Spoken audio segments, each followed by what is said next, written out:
తప్పినందుకు మాకు తగిన శాస్తి చెప్పినామండి. రేవంత్ రెడ్డి గారు చాలా మంచి బుద్ధి చెప్పారు, మీకు ధన్యవాదాలు. ఇంకో విషయం ఏంటంటే 22 నెలల నుంచి ఒక్క రూపాయి రాలేదండి. నేను మే నెల 2024లో రిటైర్ అయినా. నేను మే నెల 2024లో రిటైర్ అయితే ఇంతవరకు ఒక్క బిల్లు రాలేదు. నా పరిస్థితి ఏంది?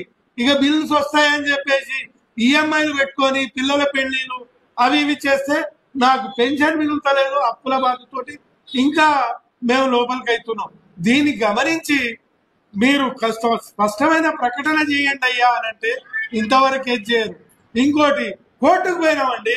కోర్టుకు పోయినా, నేను పోయినా కోర్టుకు పోయినా, కంటెంప్ట్ ఆఫ్ ది కోర్టు కూడా ఇచ్చిన, దానికి సమాధానం లేదు. ఏదీ లేదు, ఎక్కడ లేదు. ఇది ఏం రాజ్యం అంటే ఇది రేవంత్ రెడ్డి రాజ్యమే అనిపిస్తుంది, ఇంకేం లేదు. ఇక నువ్వు సక్సెస్ చేసింది ఏందయ్యా అంటే అందాల పోటీ సక్సెస్ చేసినావు, కానీ ఇంకా ఏం లేదు.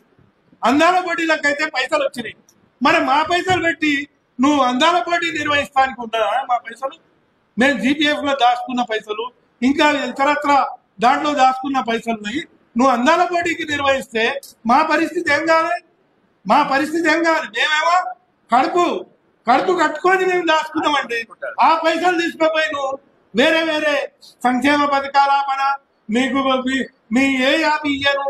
ఇది ఒక ముఖ్యమంత్రిగా సమాధానాలు ఇస్తున్నాం. ఇది ఒకటి. ఇక మా ఉద్యోగ మిత్రులు, జేఏసీ నాయకులు మా దృష్టికి రాలేదు. అరే మీ దృష్టికి తెలంగాణ అట్టడుగుపోతుంది, మా రిటైర్మెంట్ ఎంప్లాయీస్ కొరకు అని అంటే మా దృష్టికి రాలేదు. మీరు ఆవేశపడకండి, మా దృష్టికి తీసుకురండి అంటే నువ్వు లూప్ లైన్ పెట్టి నువ్వేమన్నా పైరు చేసి ఇప్పిస్తావా? మాకు రావాల్సిన పైసలు మేము అడుగుతున్నాం. మీ దక్షిణ్యం వద్దు. మాకు రావాల్సిన పైసలు తక్షణమే ముఖ్యమంత్రి కానివ్వండి, ఇందులో మంత్రివర్గులు కానివ్వండి, మా నల్లగొండ జిల్లా మంత్రి కానివ్వండి, స్పష్టమైన ప్రకటన చేసి మాకు ఇస్తావా, ఇయ్యవా? ఇయ్యనంటే చెప్పవయ్యా, ఇయ్యనంటే చెప్పు, నేను ఇయ్యలేను అని చెప్పేసి. కానీ ఒక స్పష్టమైన ప్రకటన చేస్తే ఈ ఆందోళనకు గురి కాకుండా మేము ఉంటామని తెలియజేస్తూ మీడియా మిత్రులకు అందరికీ ధన్యవాదాలు తెలుపుతూ ముగిస్తున్నానండి.